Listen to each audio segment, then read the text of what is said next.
ครับวันนี้เรามาศึกษาภาษาล้านนากันต่อนะครับ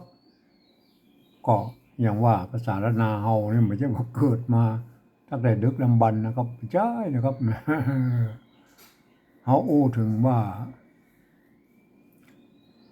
อ่าประมาณพศ18นะครับ18ศตวรรษที่18พ่อขุนรามคำแหงเอ่อพญามังลายพ่อขุนเมืองลายเฮานะแล้วก็พ่อขุนงำเมืองเพิ่นเป็นเปื้อนก่อนนะครับก็จังว่าพ่อขุนรามคำแหงเพิ่นก็ได้สลักศิลาจารึกไว้1หลักนะครับเห็นไหมหลักที่เป็นอันต้นแบบภาษาไทยในปัจจุบันเนี่ยเห็นไหมสมัยนั้นมันก็เป็นตัวหนังสือปักขามนะครับเห็นไหมก็ได้แพร่เข้ามาในล้านนาเฮาก็สมัยยุคหลังๆสักหน่อยนะครับหลังพ่อขุนรามสักหน่อยก็อันมีสมณะเถระนะครับเพิ่นมาเพิ่นเข้ามาในในล้านนาเฮาเนี่ยก็มาสลักศิลาจารึกไว้ที่วัดพระยืนวัดพระยืนเมืองลำพูนไงมามีเป็นหลักศิลาจารึกภาษาอันตัวหนังสือพระขามนะครับ ก็คือของอันพ่อโบราณนั่นแหละมั้ยต่อมาก็มาปุ้นไปโผล่ที่วัดเชียงมันนะเชียงใหม่วะใช่ไหมก็อย่างว่ามันก็ไม่ใช่เป็นที่นิยมนะครับไหมก็อันพ่อขุนรามคำแหงพญามังลายนะก็มาพ่อขุนเมืองลายพ่อขุนก็บอกว่าไต่เมืองลำพูนเนี่ยแตกก็เห็นไหมแตกแต่นแหลกเต้นอะไรเรียบร้อยแล้วก็โอเคก็ตอนนั้นล้านนาเฮาเอ่อก็ยังบ่มีตัวหนังสือด้วยนะครับ ก็สงสัยว่าอันพ่อขุนเมืองลายเฮาก็ไปหันอันตัวหนังสือ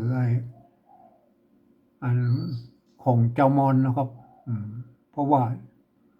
อันชนชาติที่อยู่พื้นเพฝั่งนี้มันเป็นถ้าที่ละปูนก็เป็นเจ้ามอญนะครับที่เชียงใหม่เป็นเจ้าลั่วนะครับ ลั่วปู่ขุนหลังคุณหลวงบัลลังก์กะน่ะเคยไหม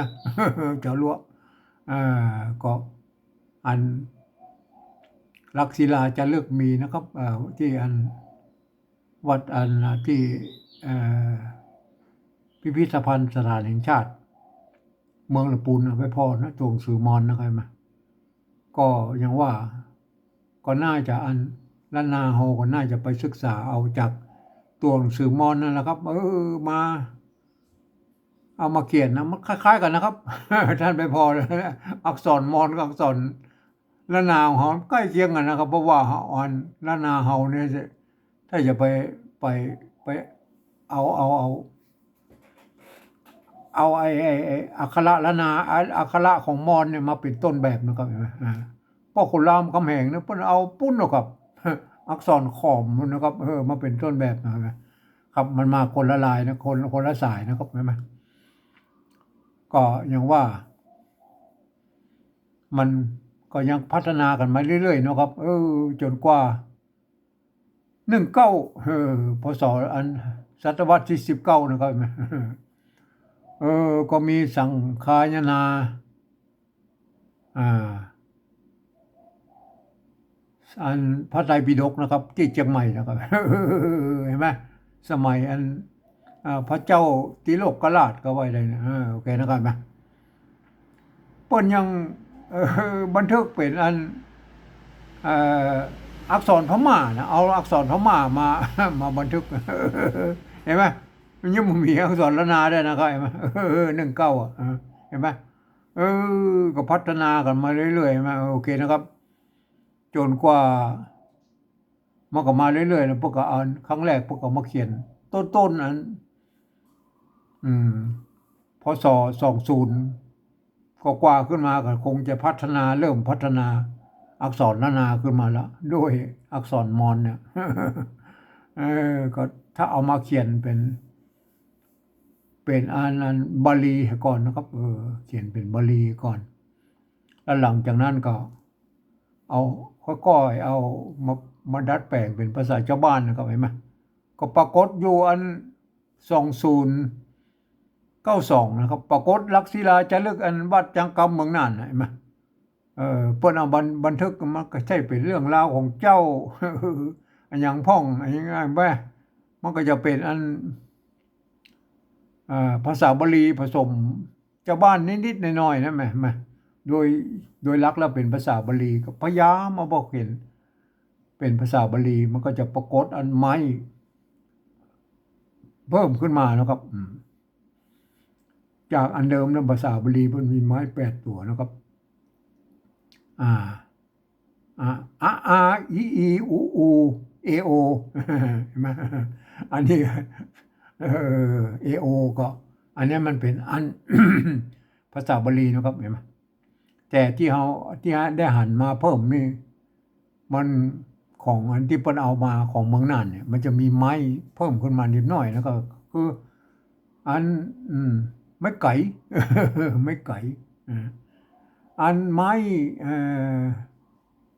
ไม่เกลือโอเคนะครับปัจจัยรวมกันนะครับไม่เกลือนะมาโอเคนะครับนะแล้วก็ไม่อย่างแถมไม่กำเริ่มมีไม่กำก็มีก็ว่าไปมีน้ำลายไหมแล้วก็ไอ้มาก็เดี๋ยวปะก็มาพอก็ก้อยมาพอกันนะครับไอ้มากับวันเฮาเราไปพออันนี้เนี่ยเจ้าของอันเมืองน่านนะครับเห็นไหมวัดจังวันนี้เขาจะอ่านเนี่ยของวัดจังกำเมืองน่านเห็นไหมเนี่ยนะอันนี้มันเป็นที่อ่านไปตะวานะครับเห็นไหมสีสิทธิวิทะมันเป็นอันนี้มันก็อันวันนี้เขาจะมาแถว2เนี่ยเห็นไหมก่อนที่เขาจะไปแถว2นี่อันนี้คือที่เขาปะครั้งแรกนะครับ2092ต่อมามันก็จะเป็นอันเป็นเปิ้นเอาอันเจ้าบ้านประกอบเขียนอันแต่แป๊บยานะครับเห็นไหมเนี่ยแต่แป๊บยาแต่แป๊บยาน้อยๆนะตมายารุ่นนี้กับรุ่นมันส่วนมากจะเป็นภาษาชาวบ้านเป็นส่วนยักนักละมันมีอันบาลีก็มีเป็นบางคำแล้วก็เป็นบาลีนะเห็นไหมส่วนมากจะเป็นคำโอ้ของชาวบ้านนะครับเห็นไหมเนี่ยแลลูกอ่อนไข่เอาไม้ดุกอย่างนี้เนี่ยไม้ดุกปิ้นดำอย่างนี้มาหากห้างเย็นงาจ้างนอเฮ็ดเนี่ยแขวงข่าวพักหวานบ้านป้านมาป้านไม่ใช่บ้านบ้านมันให้ป้านเปลือกป้านเปลือกเพราะหวานป้านเปลือกอันนี้มันเป็นภาษาชาวบ้านละเป็นตำหายายไหมอันนี้ยังบ่มีรุ่นนี้ยังบ่มีไม่เยาะไม่ก็จ้างนะครับเห็นไหมแล้วก็ต่อมาก็มันเพ่มา200ปีนี่ไหมอันนี้ก็200 ปีลงมาเนี่ยฝรั่งมังค่าปกมากาไม้ที่เมืองเหนือเฮาเนาะครับเปิ้นก็จำเป็นจะต้องทำสัญญากับอันเจ้าผู้ครองนครเมืองเชียงใหม่บ้างเมืองแป้บ้างเมืองน่านบ้างอย่างเนี้ยก็มันก็จำเป็นแล้วก็ต้องเรียนภาษาละนาเฮาเนี่ยถ้าว่าอันไปทำสัญญากันอย่างใดเพราะว่าเจ้าละนาเฮามันหูภาษาอังกฤษครับก็เลยเปิ้นก็เรียนภาษาละนามาเรียบร้อยพวกก็แกะเป็นตัวพิมพ์นะครับเป็นแท่นพิมพ์ลงในแท่นพิมพ์มันเป็นโฮงพิมพ์เลยส่วนหนึ่งพวกก็เอาไปอันทำพิมพ์เป็นสัญญาเอาไป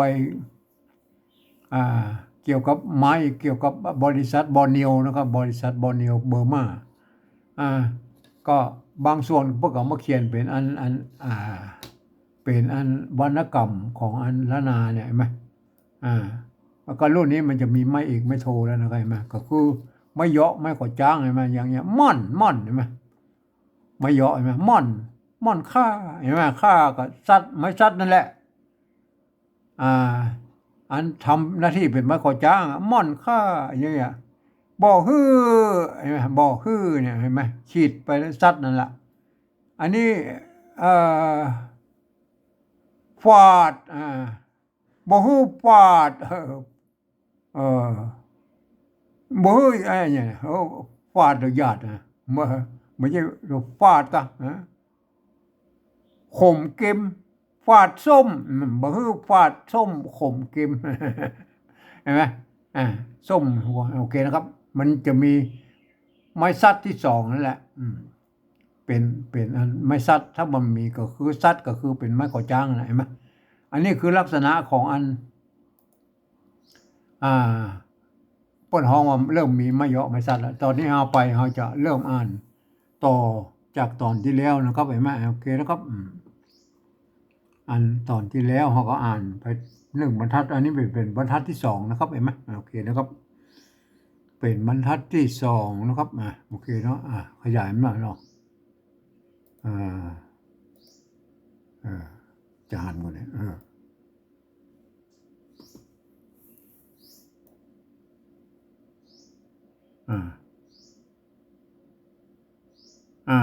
เอาละเอาให้มันชัดๆหน่อยหรอกท่านจะได้หันชัดๆก็ก่อยไปนะครับเนี่ยในตัวนะครับนะครับตัวเต้นตุบๆอย่างเงี้ยเลย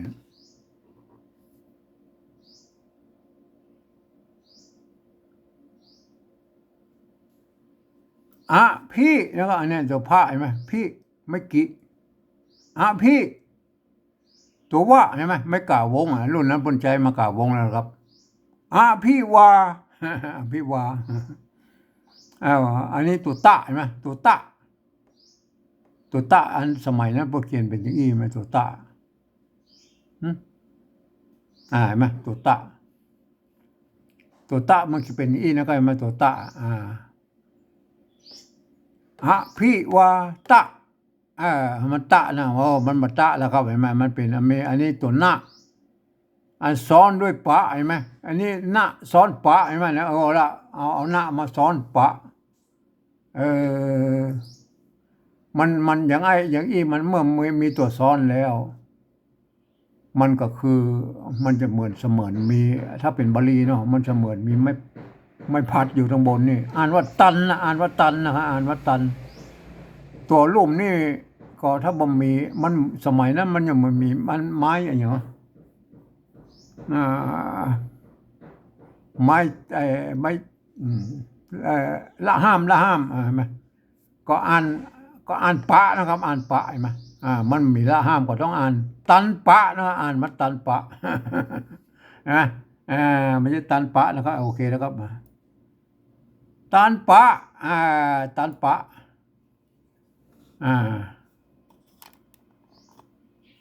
อ่านว่าตันปะนะครับเนี่ยมาไหมตันปะอันนี้เหรอตัวปะละหงอ่านว่าพระเห็นไหมเหมือนเหมือนปัจจุบันนี่แหละครับอ่านว่าพระนะครับตัวบะก็คือปะป้อมนั่นแหละบะคือปะป้อมนั่นแหละมันเป็นตัวบะไม่กล่าววงเห็นไหมป้นใจไม่กล่าววงนะครับพระบาอันนี้พระบาตะนะครับพระบาตะพระบาตะ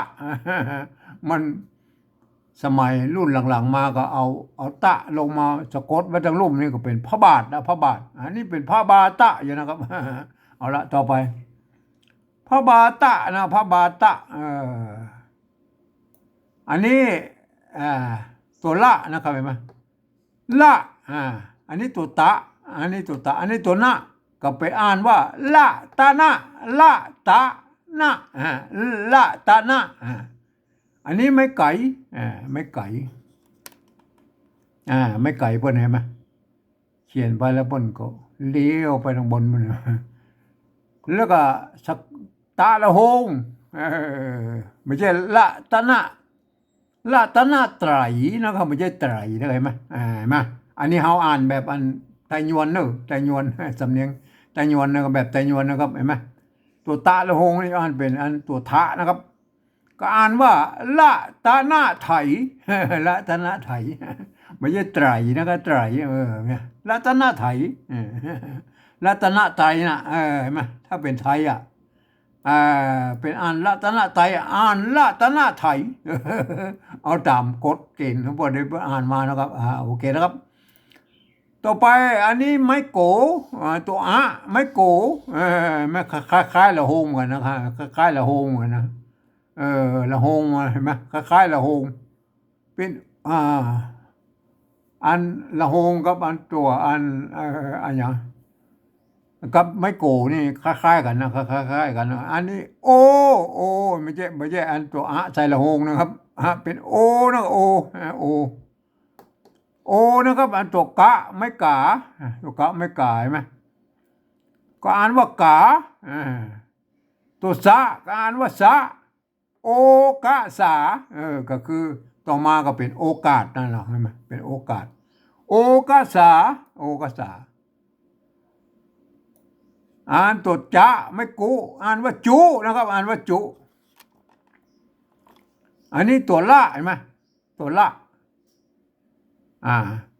ญะละญะละวะละอังนะตัวละอังละตัวที่อันกว่าจะมาถึงอันน่ะญะละรอเรือละรอลิงญะละแล้วก็ตัววะวแหวนสะแล้วก็สหะแล้วก็ละเนี่ยละอังนะตัวละตัวนี้นะละตัวเกือบสุดท้ายละเกือบจะเป็นอังละก็อ่านว่าจุละนะครับจุละอันนี้ตัวสะเอาละจุละนะครับอันนี้ตัวสะกะละหงไม่กาอันนี้กะละหงก็คือใส่ละหงก็คือกะซ้อนซ้อนด้วยละนั่นแหละเอาละมาซ้อนอยู่รูปๆมันก็กลายเป็นละหงเนี่ยก็อ่านว่าเมื่อมีตัวซ้อนแล้วก็อ่านว่าซักนะก็ซักอ่านว่าความจริงถ้ามันอันนี้มันเป็นตัวสะกดนะครับถ้ามันเป็นอันนำเนาะเป็นตัวนำก็ต้องอ่านว่าอันเป็นขานะครับขาถ้าเป็นอันพยัญชนะต้นต้องอ่านเป็นตัวขานะครับขาอ่านเป็นขามันไทยเด้อไตรนะรัตนไถยนะรัตนไถยมารัตนไถยใช่ไหมอันนี้มันเป็นตัวสะกดครับก็อันเมื่อมีตัวอันซ้อนเรียบร้อยแล้วก็อ่านว่าซักนะครับอ่านว่าซักลาซักลานะครับซักลาแล้วมันมีตัวจะตัวหนึ่งเห็นไหมมันมีตัวจะนี่ตัวนี่ซักลาจะนะลาจะเห็นไหมถ้าเป็นไทยก็สักลาดนั่นนะสักลาจะสักลาจะสักลาดมันไม่ใช่อ่านมาได้เพราะว่ามันไม่ใช่ตัวสะกดหรอกครับสักลาจะนะสักอ่านว่าสักลาจะเอาไปอ่านนะครับอ่านครับเอาไปอ่านนะครับ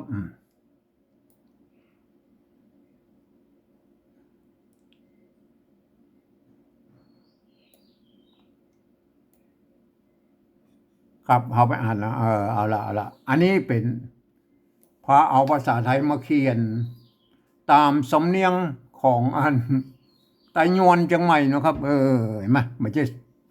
ช่สำเนียงไตลื้อไตอย่างนะครับเห็นไหมอ่านเป็นสำเนียงไตยวนจังใหม่เห็นไหมอ่านนะครับเห็นไหมอภิวา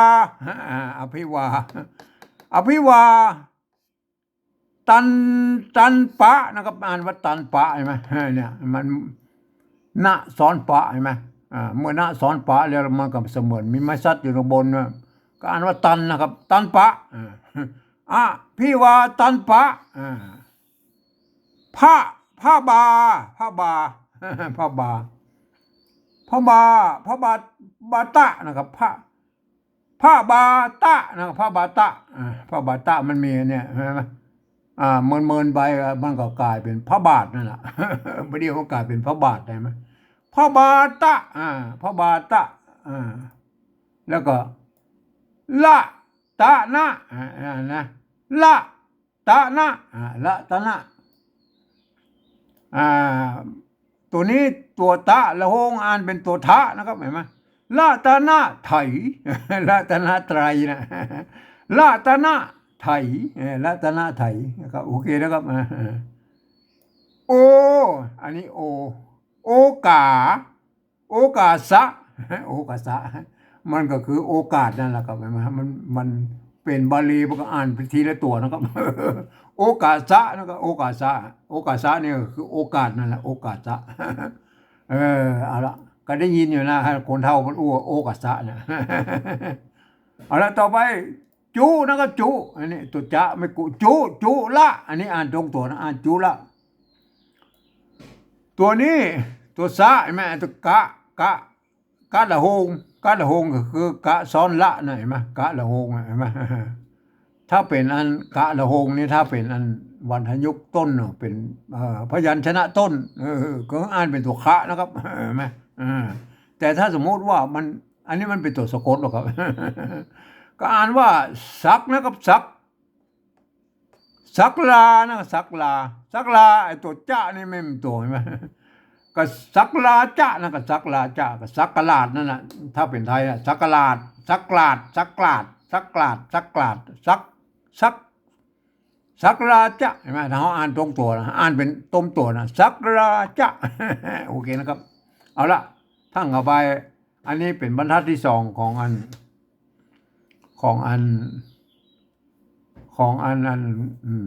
ศิลลักษณ์ศิลาจะลึกหน้าที่หนึ่งนะครับลักอันบรรทัดที่สองของลักษณ์ศิลาจะลึกของวัดจังกำเมืองน่านนะครับเห็นไหมท่านก็ลองไปหัดอ่านหัดดูนะครับว่าอันเงาของภาษาละนามันเป็นอี้นะครับกว่าจะมาเป็นภาษาชาวบ้านของเขาได้เนี่ยเห็นไหมมันก็ค่อยพัฒนามาเรื่อยๆนะครับเห็นไหมครับขอให้ท่านไปดูนะครับผมวันนี้ผมขอบรรยายเพียงแค่นี้ก่อนนะครับ